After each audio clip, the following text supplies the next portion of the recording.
everyone, welcome to my math workshop on the standard deviation. And if you happen to be new in my channel, I am Dr. Esperanza and I have 18 years of experience teaching mathematics. And for today, we're going to be learning how to compute and interpret what the standard deviation is in statistics. So stick around and learn the variance and the standard deviation.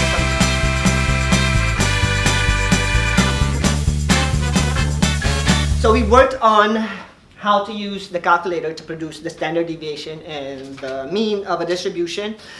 And for today, to be able to compute for the standard deviation, you will need your calculator. So you can use your phone, you can use your mobile devices, because the formula that we're going to be working on right now is going to be a little bit different from the usual formula that we used to, because we're going to find the variance and the standard deviation of a data set. And in this lesson, we're going to be using a formula.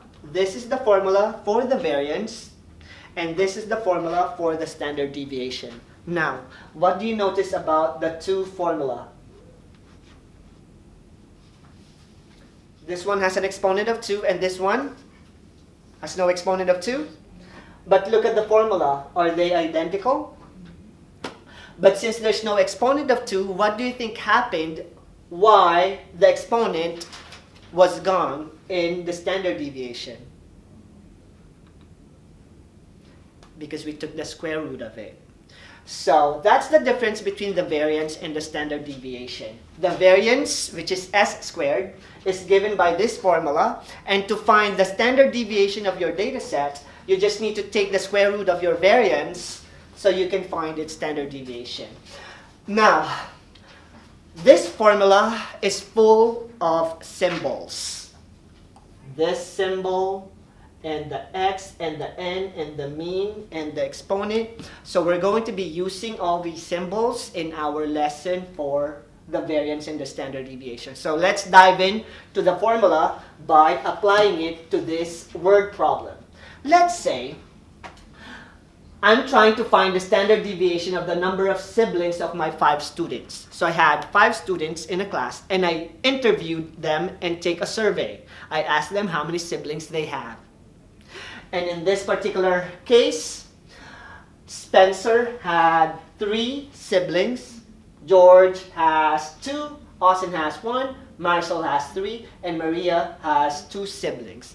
And I want to see the standard deviation of the number of siblings in my 5 students. And standard deviation, technically, it is the average differences in the individual, which I'm going to deal with in a little while. But first, let's use the formula. So to use the formula, we're going to find the variance and then the standard deviation first. However, the formula is too big, right? So the best way to use the formula is to use it in table form. And how are we going to use it in table form?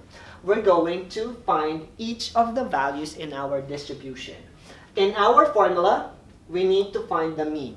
Do you know how to find the mean in your calculator or using your calculator?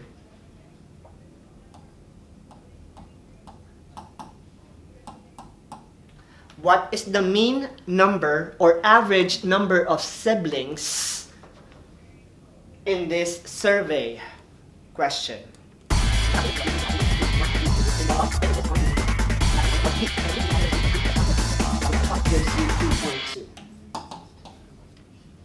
So that is your mean.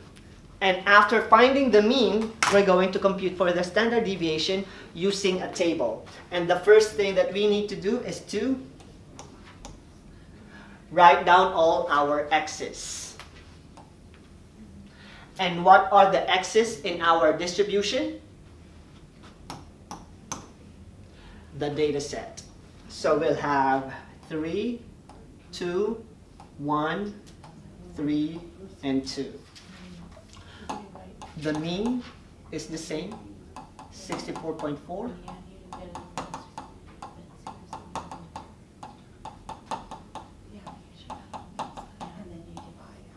And then I need my x minus x. Okay, tell me. Negative 2.4. Negative 2.4. The next one's negative 3.4. And then Negative 3.4, 1.6, 7.6. 7.6. And then I need to square it. So I'll have x minus x bar square. So that means all my answer will be positive. Yes. What will be my first one? 5.76. 5.76. 11.56. And then 11.56 again. 2.56. 57.76. And then I need to add them up, 89.2. which is 89.2. alright. So now that I have my 89.2, I'm going to use the formula for S, which is the square root of the sum of the square of this all over n minus 1. So I know that this is this, right? So I have 89.2 all over, what is n minus 1? 5 minus 1. 5 minus 1, and then take the square root of that. So I have the square root of 89.2 all over 4, which gives me the square root of, what's 89.2? 22.3. 22.3. And if I take the square root of that, what's the square root of 22.3? 4.722. 4.22. 722. Alright. So the standard deviation of my first group is 4.722. And I need to compare my standard deviation of my group 1 and my group 2 so I can tell which one has a more consistent height. So I'm not going to compute for it because I already have the answer for that one. So let's compare the values of their standard deviation. So my first group standard deviation is 4.72 inches. And the second group standard deviation is 3.35 inches. Now, by just looking at their standard deviation, can you answer this question of which group has a more consistent height distribution based on their standard deviation? Do you think it's the first group or the second group, and why? Now, the definition of the standard deviation is the average differences in each of the data sets from your group of data. Which one has a smaller standard deviation? Group 1 or Group 2? Group 2.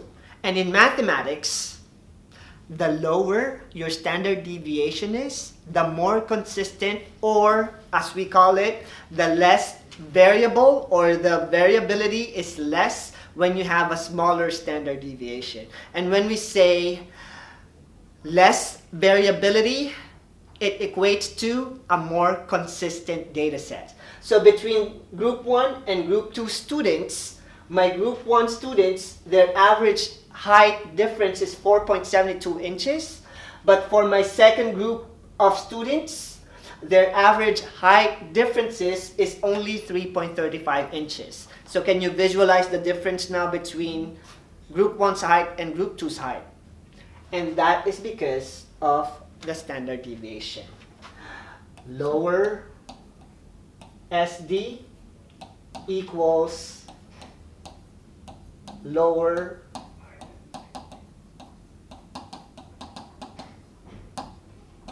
variability. And when we say variability, it's their differences. And if we have a lower variability, it is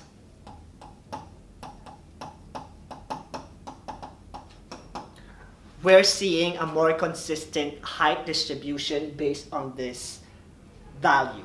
And that is the importance of the standard deviation in statistics or in mathematics. It gives us a numerical value that will describe the variability or the differences or average differences of each group.